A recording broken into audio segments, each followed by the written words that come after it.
নমস্কার, সকলকে আরও একবার স্বাগত জানাই কোয়েলসের একটি দুর্দান্ত মিনি ব্লগে। শীত তো পড়ে যাচ্ছে, সকলে কেমন আছেন? দেখুন, বেশি কথা বাড়িয়ে লাভ নেই।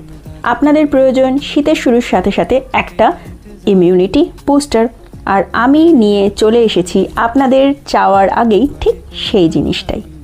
সহজ কয়েকটা ইনগ্রেডিয়েন্টস, ব্যাস। আমি আর রিপিট করলাম না, দেখে নেবেন কিন্তু। আমলকির গুণাগুণ না বললেই নয়, মানে আমার এই 1 মিনিটের রিল এটার জন্য যথেষ্ট নয়। কি নেই এতে? আর the richest source of vitamin C. সেই জন্য এই ইমিউনিটি বুস্টিং কিউবসগুলো কিন্তু heart health, skin health, immunity booster, hair health সব দিক থেকেই একদম লাজবাব। তবে যাদের কিডনি স্টোন এবং সুগার ফল করার টেন্ডেন্সি রয়েছে তাদের জন্য কিন্তু আমলকিটা অ্যাভয়েড করাই ভালো। একটা দারুণ মর্নিং ড্রিঙ্ক রেডি।